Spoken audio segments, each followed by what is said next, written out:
ഗോവിന്ദ് സാറേ, ഗോവിന്ദ് സാറേ,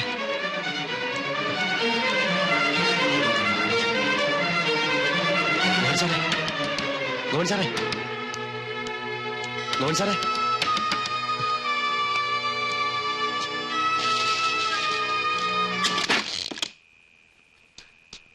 ഓ, നീയാണോ? എന്താടാ അർദ്ധരാത്രി? പറയടാ. സാർ ഒന്ന് പുറത്തു വന്നേ. നീ കാര്യം പറ. ആ സുഗന്ധിയെ ആരും കൊന്നു. നീ അങ്ങോട്ട് പോ, ഞാൻ വരാം. നീ എങ്ങനെ അറിഞ്ഞു? ഞാൻ കണ്ടു സാർ. 2-3 പേര് ചേർന്ന് ശവം ആറ്റുതീരത്തുള്ള തെങ്ങും തോപ്പിക്കൊണ്ടിട്ടു. ചാണ്ടി കുഞ്ഞാശാന്റെ വണ്ടിയിലാ ശവം കൊണ്ടുവന്ന്. നീ എന്തിനാ തെങ്ങും തോപ്പി പോയത്? നിന്റെ വീട് അവിടെ അല്ലല്ലോ. അവിടെ ചെത്ത് തെങ്ങുണ്ട്. ഞാൻ ഇത്തിരി കള്ളു കുടിക്കാൻ വേണ്ടി തെങ്ങ കയറിയപ്പോഴാ എന്നെ കണ്ടതും ശവവും വണ്ടി ഇട്ടേച്ച് അവർ ഓടിക്കളഞ്ഞു. ചാണ്ടി കുഞ്ഞാശാന്റെ വണ്ടി. ശവം കൊണ്ടുവന്നാരാണെന്ന് നിനക്ക് ഒരു പിടിയില്ലേ? ഇല്ല സാർ, നല്ല ഇരുട്ടായിരുന്നു. സംഭവം വേറെ ആരെങ്കിലും കണ്ടോ? ഇല്ല, ഞാൻ ഓടിപ്പോരുന്നത് താമരാശനും പുഷ്കരനും കണ്ടു. പക്ഷെ ഞാൻ അവരോടൊന്നും പറഞ്ഞില്ല. നീ വീട്ടിലേക്ക് വയ്ക്കോ, ഞാനൊന്ന് അന്വേഷിക്കട്ടെ. അപ്പോ തൽക്കാലം ആരോടും പറയണ്ട, നീ വീട്ടിൽ തന്നെ ഇരുന്നാ മതി. എല്ലാവരും അകത്തു പോകും, എന്റെ തൊപ്പി തെറിക്കും. ഇതൊക്കെ ഇത്ര റഫായിട്ട് ഹാൻഡിൽ ചെയ്യാന്ന് പറഞ്ഞാൽ? അന്യോന്യം കുറ്റപ്പെടുത്തിയിട്ട് എന്താ കാര്യം? ഞങ്ങൾ മാത്രമല്ലല്ലോ, താനും അകത്തു പോകും. അതങ്ങനെ? അത് ഞാനിനി വിസ്തരിക്കണോ? രക്ഷപ്പെടാനുള്ള വഴി ആലോചിക്കണോ? ആ അപ്പു എന്റെ കയ്യിൽ തന്നെ വന്ന് കുടുങ്ങിയത് എല്ലാവരുടെയും ഭാഗ്യം. അവനൊരു വിടുവായനാ. നാളെ നേരം വെളുത്ത സംഗതി ലോകം മുഴുവൻ അറിയും. അതിനു മുമ്പ് എന്തെങ്കിലും ചെയ്തില്ലെങ്കിൽ എന്ത് ചെയ്യും? ഒരു വഴിയേ ഉള്ളൂ, ആ ബോഡിയും കാറും അവിടുന്ന് മാറ്റണം. എന്നിട്ട് എവിടെയെങ്കിലും കൊണ്ടുപോയി നശിപ്പിക്കണം. പക്ഷെ അപ്പു കള്ളു കുടിച്ചിരുന്നു. അതുകൊണ്ട് അത് മെഡിക്കൽ ടെസ്റ്റ് തെളിയിക്കാം. ഫിറ്റായപ്പോ അവന്റെ ഒരു ഹാലൂസിനേഷൻ. എല്ലാം വെറും തോന്നൽ. ആരും ആരെയും കൊന്നിട്ടില്ല, അവന് ചുമ്മാ തോന്നിയതാ. അപ്പൊ പിന്നെ ആ പെണ്ണെവിടെ പോയി? It is none of our business. ഏതോ ഒരു നൃത്തക്കാരി പെണ്ണ് മിസ്സിംഗ്, കാണാനില്ല.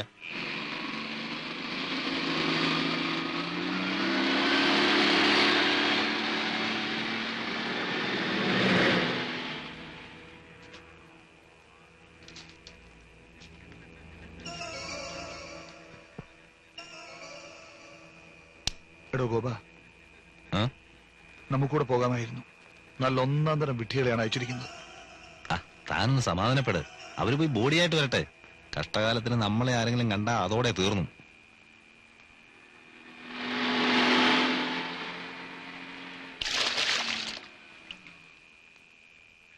അവന്റെ ഓട്ടം കണ്ടപ്പോഴേ എനിക്ക് തോന്നിയതാ ഇതൊരു കൊലപാതകമായിരിക്കുമെന്ന്.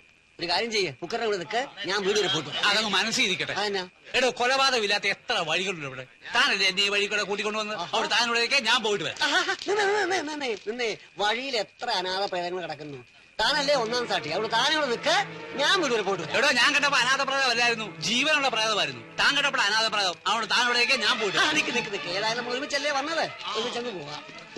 എന്തായാലും 1-ാം സാക്ഷി കുക്കറിനാ. പറയും 1-ാം സാക്ഷി തന്നെ പറയും. മരിച്ചുപോയ വലിയൊരു ചവരക്കാരുണ്ടായിരുന്നു, വേലു. അങ്ങനെ പറയും. ഗോപ,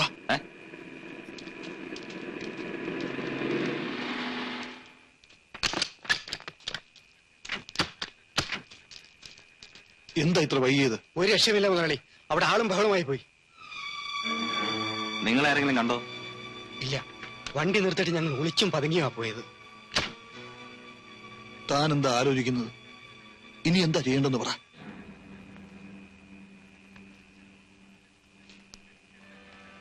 ഗോപ, നീ എന്താ ഒന്നും മിണ്ടാത്തത്?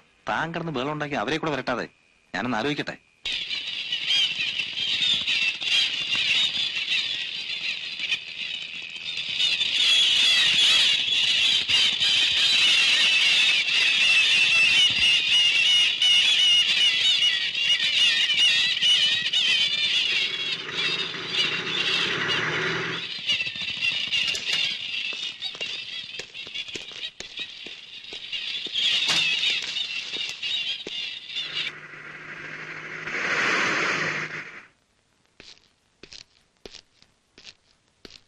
വിജയം പോയിക്കോ.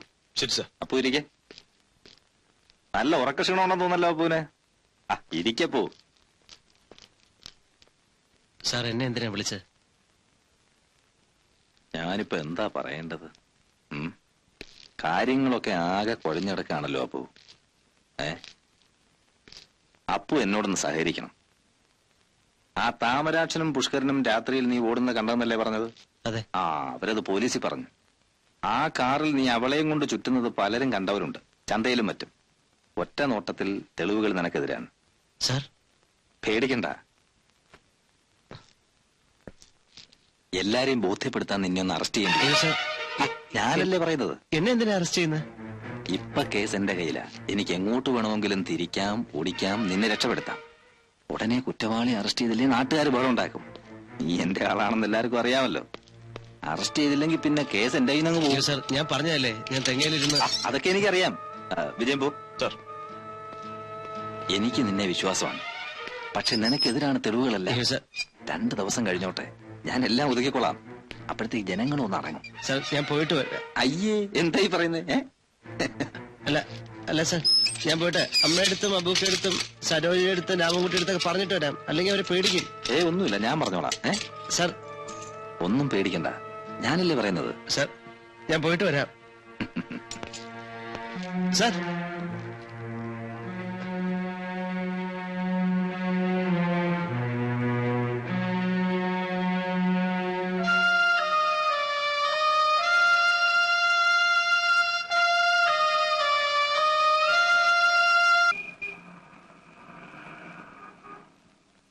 തെളിവുകളൊക്കെ വളരെ സ്ട്രോങ് ആണ് സർ. വിറ്റ്നസ്സുകളൊക്കെ സ്ട്രോങ് ആണ്. പക്ഷെ ഐ വിറ്റ്നസ്സുകളൊന്നുമില്ലല്ലോ, ദൃക്സാക്ഷികൾ. ഐ വിറ്റ്നസ് ഇല്ല, ബട്ട് സംഭവം നടന്നതിന് ശേഷം അവൻ ഓടിപ്പോകുന്ന കണ്ടവരുണ്ട്. കാർ ഓടിച്ചിരുന്നു അവൻ തന്നെയാ. അതെ, പക്ഷെ അയാൾ കുറ്റം സമ്മതിച്ചോ? ഇല്ല, ബട്ട് ഇറ്റ് ഈസ് നാച്ചുറൽ. ഇനിയിപ്പോ സമ്മതിച്ചാൽ തന്നെ കോടതി നിഷേധിക്കല്ലേ പതിവ്. Then what is the purpose of the murder? എന്താ കൊലയുടെ ഉദ്ദേശം? FIR കാണുന്നില്ല. ഞാൻ കുറ്റപ്പെടുത്തുകയല്ല. തെളിവുകൾ എത്ര സ്ട്രോങ് ആണെങ്കിലും സർക്കംസ്റ്റാൻഷ്യൽ എവിഡൻസ് അല്ലേ ഉള്ളൂ. പർപ്പസ് എന്താണ്? റേപ്പ്? നോ, മേ ബി അല്ലേ ഉള്ളൂ. പോസ്റ്റ്മോർട്ടം റിപ്പോർട്ടിൽ റേപ്പ് അറ്റംപ്റ്റ് കാണുന്നില്ല. ഒരു മോഷണ ശ്രമം, അതിനും പോസിബിലിറ്റി കാണുന്നില്ല. ഒരു സാധാരണ ബാലേക്കാരി, അവളുടെ കഴുത്തിലും കാതിലും ഒക്കെ ഉണ്ടായിരുന്ന ഇമിറ്റേഷൻ ഗോൾഡ്, അത് ഡെഡ് ബോഡിയിലുണ്ടല്ലോ. പർപ്പസ് ഉണ്ട് സർ. ഇവൻ ആ ബാലെ ട്രൂപ്പിലൊക്കെ കറങ്ങി തിരിഞ്ഞ് നടന്നവനാണ്. അവിവാഹിതൻ, ജോലിയില്ലാത്ത ചെറുപ്പക്കാരൻ. കണ്ടാൽ കൊള്ളാവുന്ന ഒരു പെണ്ണിനെ അടുത്ത് കിട്ടുമ്പോ തന്നെയുമല്ല, ഇവൻ ഒരുപാട് പ്രാവശ്യം ആ കുട്ടിയോട് പ്രേമാഭ്യർത്ഥന നടത്തുകയും ആ കുട്ടി മറ്റൊരാളെ സ്നേഹിക്കുന്ന കാര്യം ഇവനോട് വ്യക്തമാക്കുകയും ചെയ്തതാണ്. അവൻ ഒരുപാട് സ്വപ്നങ്ങൾ കണ്ടിരിക്കാം. അവൾ ആ പ്രേമം നിഷേധിച്ചു. അങ്ങനെ പൂർണ്ണമായും ഒരിക്കലും അവളെ തന്റെ ജീവിതത്തിലേക്ക് കിട്ടില്ല എന്ന് ഉറപ്പായതിനു ശേഷം പ്രതി നമ്മൾ തമ്മിൽ സഹോദരീ സഹോദരന്മാരായിരിക്കും ഇനി മുതൽ എന്നൊക്കെ പറഞ്ഞ് കാറിൽ കയറ്റിയിരിക്കാം. അങ്ങനെയാവാമല്ലോ സാർ, അതിനാ പോസിബിലിറ്റി. ആ കുട്ടിയുടെ അടുത്ത് അപ്പു വളരെയധികം താല്പര്യം കാണിച്ചിരുന്നു എന്നതിന് തെളിവുകളുണ്ട്. നിഷേധിക്കപ്പെട്ട ഒരു പ്രേമത്തിന്റെ പ്രതികാരമായിക്കൂടെ സാർ? ഏതായാലും ഞാൻ നാളെ വരാം. മിസ്റ്റർ ഗോപൻ പോയിക്കോളൂ. സാർ.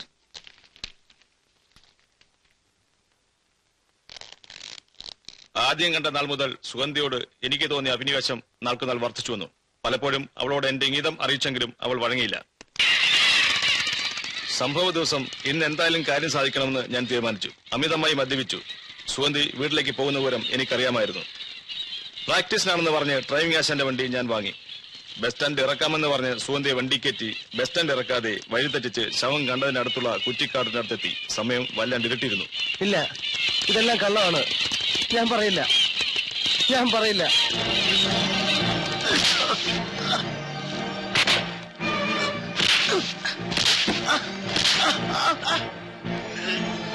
നീ പറയില്ല, പറയാൻ പറയണം.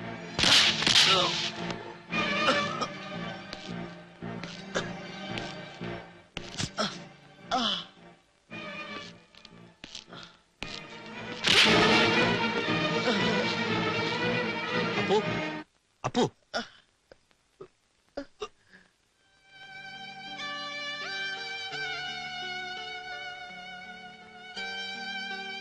അപ്പു എന്നോട് ക്ഷമിക്കണം. ഈ പോലീസുകാരുടെ രീതി എന്ന് പറഞ്ഞാലേ ഇങ്ങനെ. ഒരു കൊലക്കേസ് വന്ന സംശയം വെച്ച് ഒരുത്തനെ പിടിക്കും. തെളിവൊന്നും വേണമെന്നില്ല. വരുന്നവനും പോകുന്നവനും തല്ലി അങ്ങ് സമ്മതിപ്പിക്കും. ഇപ്പൊ തല്ലിത് എന്റെ കീഴുദ്യോഗസ്ഥനാ. അതെനിക്ക് തടയാൻ പറ്റി. നാളെ വരുന്നത് എന്റെ മേലുദ്യോഗസ്ഥനാ, DSP. അദ്ദേഹം എന്തെങ്കിലും ചെയ്താൽ ഞാൻ കണ്ടുകൊണ്ട് നിൽക്കേണ്ടി വരും. ഞാൻ പറയാൻ വന്ന അതല്ല.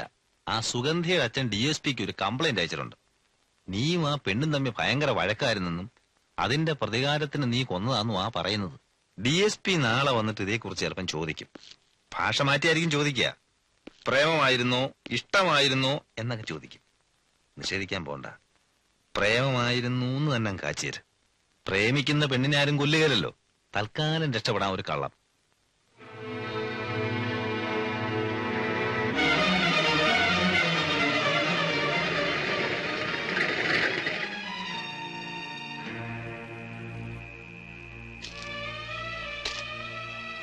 അപ്പുവിനെ വിട്ടു മോനെ. അപ്പു ആരെയും കൊന്നിട്ടില്ല. ആരെയും കൊല്ലാൻ അവന് പറ്റത്തില്ല മോനെ. അവൻ നിരപരാധിയാണ്. നിരപരാധി എന്തിനാ കൊലക്കുറ്റത്തിന് ലോക്കപ്പിലാകുന്നത്? ഇതിലെന്തോ ചതിയുണ്ട്. അല്ലെങ്കിൽ തന്നെ അവനെന്തിനാ ആ പെങ്കുച്ചിനെ കൊല്ലുന്നത്? അതുകൂടെ അറിഞ്ഞു കഴിഞ്ഞാൽ എന്റെ അന്വേഷണം തീർന്നു. കിട്ടേണ്ടത് കിട്ടിയാൽ എന്തിനാ കൊന്നത്, എങ്ങനാ കൊന്നത്, തത്ത പറയുന്ന അവൻ പറയും. അത് ഞാൻ പറയിച്ചോളാം.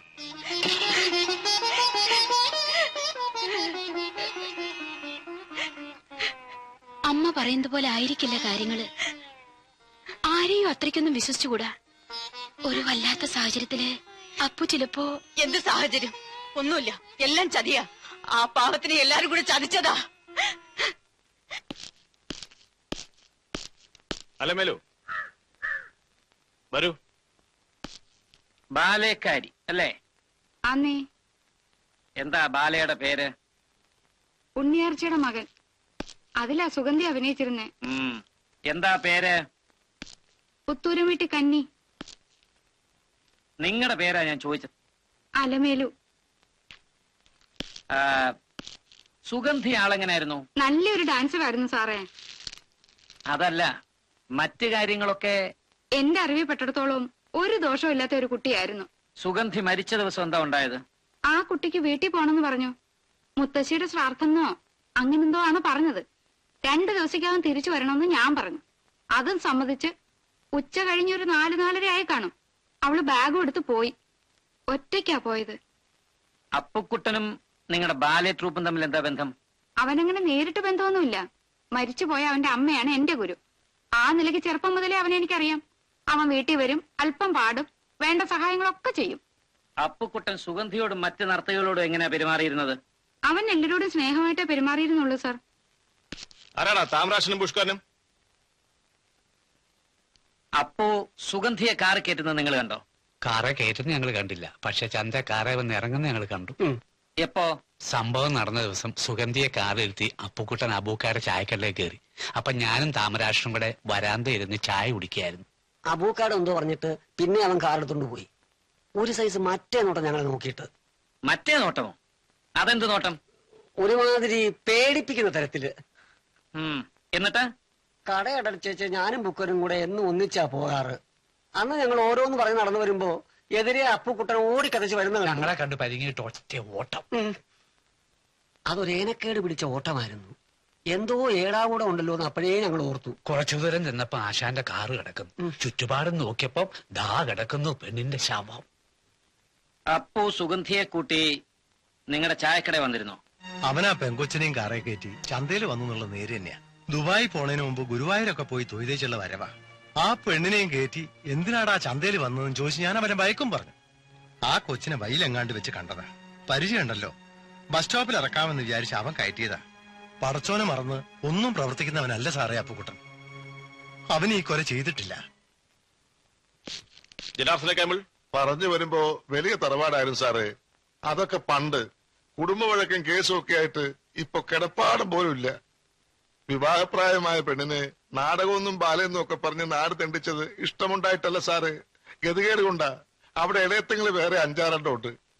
വഴി മുട്ടിയത് കൊണ്ടാ ഇറങ്ങി തിരിച്ചത്. സുഗന്ധി മരിച്ചതിന്റെ അടുത്ത ദിവസം സുഗന്ധിയുടെ മുത്തശ്ശിയുടെ, അതായത് നിങ്ങളുടെ അമ്മയുടെയോ ഭാര്യയുടെ അമ്മയുടെയോ മറ്റോ ശ്രാദ്ധം ഉണ്ടായിരുന്നോ? ശ്രാദ്ധമോ? അത്താഴപ്പുഷ്ടിക്കാരാണ് സാറ്. അടുപ്പ് തീ പുകയാത്ത വീട്ടിലാണോ ശ്രാദ്ധം? സുഗന്ധിയും അപ്പുക്കുട്ടനും തമ്മിൽ പ്രത്യേകിച്ച് എന്തെങ്കിലും ഉള്ളതായി തോന്നിയിട്ടുണ്ടോ? നാടകക്കാരിയാണെന്ന് വിചാരിച്ച് എന്റെ ബോള് മാനം വിട്ട് കളിക്കുന്നവളല്ല. ഈ നാട്ടിൽ ഞങ്ങൾ ആദ്യം വന്നപ്പോ കണ്ടത് അവനെയാ. അവൻ തന്നെ എന്റെ മകളുടെ കാലിനാവുമെന്ന് ഞാൻ കരുതിയില്ല സാറേ.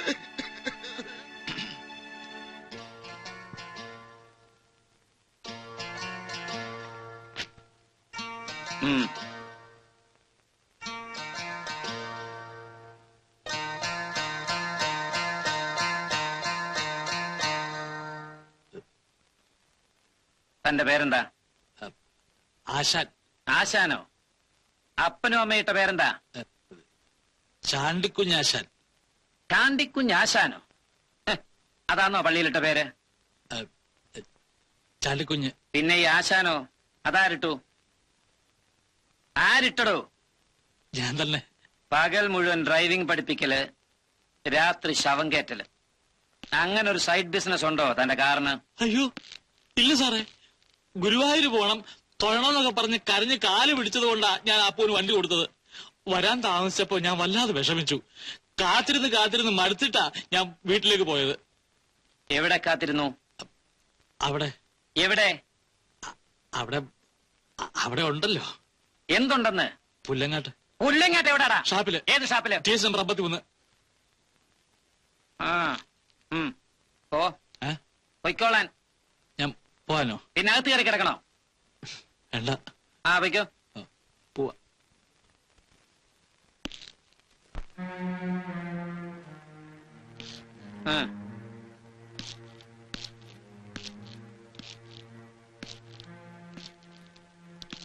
ഇങ്ങടുത്ത് വാ.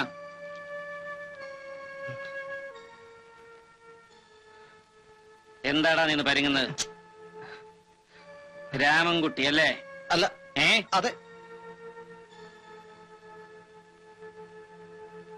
സുഗന്ധി മരിച്ച ദിവസം എന്താ ഉണ്ടായത്? പേടിക്കണ്ട, കണ്ടത് പറഞ്ഞാ മതി. മനക്കിലെ പറമ്പില് എനിക്ക് 5-6 ചെത്തുതങ്ങുണ്ട്. സ്ഥിരമായിട്ട് ആരൊക്കെയോ വന്ന് കള്ള് കട്ട് കുടിക്കും. ഞാനിത് ബ്ലാക്ക് വിൽക്കാന്ന് പറഞ്ഞ് കോൺട്രാക്ടർ ആണെങ്കിൽ ഡെയിലി വഴക്കാ. അങ്ങനെ ഒരു കള്ളക്കച്ചവടം ഉണ്ടോ തനിക്ക്? അയ്യോ ഇല്ല സാർ, ഞാൻ അങ്ങനത്തെ ആളല്ല സാർ. എന്നിട്ട് കള്ളനെ പിടിച്ചോ? ഓ എവിടെ കിട്ടാനാ സാറേ. ഇന്ന് മുതുപാതിരായ്ക്കാണെങ്കിൽ നാളെ കൊച്ചുവെളുപ്പാങ്കാലത്തായിരിക്കും മോഷണം നടക്കുക. അങ്ങനെ മടുത്തിട്ടാ ഞാൻ അറ്റകൈ ചെയ്യാമെന്ന് വിചാരിച്ച്. അതെന്താ? കള്ളും കൊടുത്തി ഇത് ചെവിയറിയാതെ നായങ്കരണപ്പൊടി കലക്കും. നായങ്കരണപ്പൊടിയോ? അതെന്തിനാ? അപ്പൊ പിന്നെ കള്ള് കട്ട് കുടിക്കുന്നവർക്ക് വയറിളകുകയും ദേഹാസകലം ചൊറിയുകയും ചെയ്യും. എന്നിട്ട്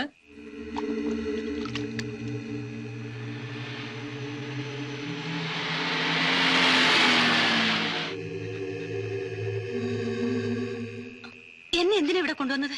അത് ഞാൻ പറയാതെ നിനക്കറിയില്ലേ? അപ്പോ മര്യാദയ്ക്ക് പെരുമാറണം. നിങ്ങൾ പറയുന്ന അനുസരിക്കാൻ എനിക്ക് വയ്യ.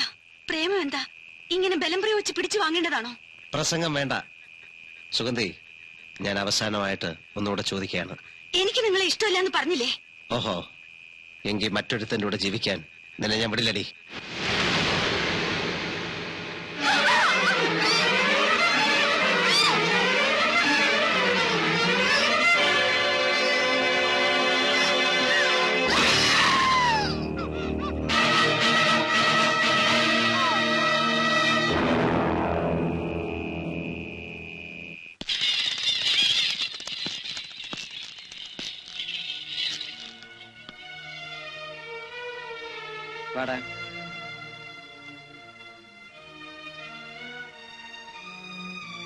സുഗന്ധിയെ കൊന്നത് നീയാണോ? എന്തിനാ കൊന്നത്? വായി നാക്കില്ലടാ. ചോദിച്ചത് കേട്ടില്ലേ? നിങ്ങൾ തമ്മിൽ പ്രേമമായിരുന്നോ? എടാ നിങ്ങൾ തമ്മിൽ ഇഷ്ടമായിരുന്നോന്ന്. എന്ത്? എടാ നിങ്ങൾ നമ്മൾ ഇഷ്ടമായിരുന്നോ? ഇഷ്ടമായിരുന്നു.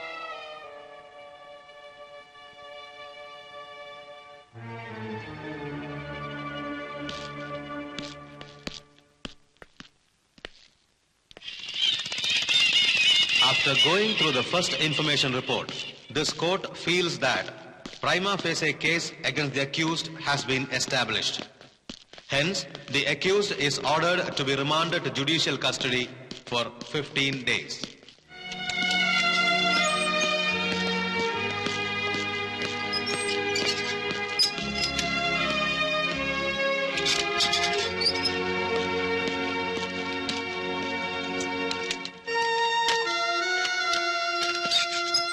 എന്താണ് ഓർമ്മേ? തന്റെ കേസ് ഇനിയും പഠിച്ചു കഴിഞ്ഞില്ലേ?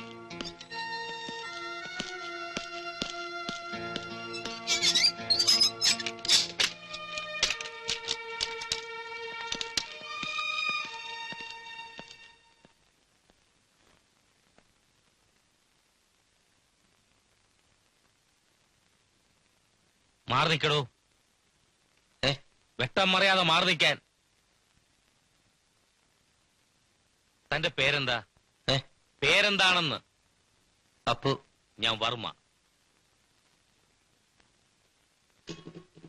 ഒരു പബ്ലിക് പ്രോസിക്യൂട്ടർ എന്ന നിലയ്ക്ക് എങ്ങനെ ഗോപനോട് നന്ദി പറയണമെന്ന് എനിക്കറിയില്ല. അത്ര പെർഫെക്റ്റ് എഫ്ഐആർ ആണ് ഗോപൻ എഴുതിയത്. ഏത് കൊടി കെട്ടിയ വക്കീലിന് വന്നാലും അപ്പ് രക്ഷപ്പെടുന്ന പ്രശ്നം ഉദിക്കുന്നില്ല. പക്ഷെ ഒരു ചെറിയ അബദ്ധം പറ്റി. ആ റേപ്പിന്റെ കാര്യം ഒന്ന് പ്രസ് ചെയ്തിരുന്നെങ്കിൽ കേസിനൊന്നുകൂടെ ഒരു ബലം കൂടിയനെ. ഞാനൊരു മടയനാണെന്ന് തോന്നുന്നുണ്ടോ സുരേഷ്? അതെനിക്ക് പോസ്റ്റ്മോർട്ടം ചെയ്ത ഡോക്ടറെ നമ്മളെ സഹായിച്ചതുപോലെ എല്ലാരും സഹായിക്കണമെന്നില്ല. ഈ റേപ്പ് എന്നൊക്കെ പറയുമ്പോ ലാബ് ടെസ്റ്റ്, ഫോറൻസിക് ടെസ്റ്റ് എന്നൊക്കെ പറഞ്ഞ് ഇതങ്ങ് മേലോട്ട് പോവും. ശാസ്ത്രം ഒരുപാട് മുന്നോട്ട് പോയി. റേപ്പ് ചെയ്തവന്റെ കുലം ഏതാണെന്ന് വരെ പിടികിട്ടും. ആര് കൊടുങ്ങും? അത് പോയിന്റാ. ആ, ഏതായാലും വക്കീൽ ഒരു കാര്യം കൂടെ ചെയ്യണം. ഭാഗ്യം പരീക്ഷിക്കണ്ട. അപ്പു ഫിനാൻഷ്യലി വീക്ക് ആയതുകൊണ്ട് ഗവൺമെന്റ് അയാൾക്ക് ഒരു വക്കീലിനെ വെച്ചു കൊടുക്കും. അയാളെ ഒന്ന് പിടിക്കണം. അത് ഞാൻ ഏറ്റു സാറേ. കൊലക്കേസിൽ പ്രതിഭാഗം വക്കീലെന്ന് പറയുമ്പോ ചാകര കിട്ടിയ മരക്കാന്റെ പരുവ. ഈ ചാകര ഇപ്പൊ സർക്കാർ കൊടുക്കുവോ? അത് നിങ്ങളങ്ങ് കൊടുത്ത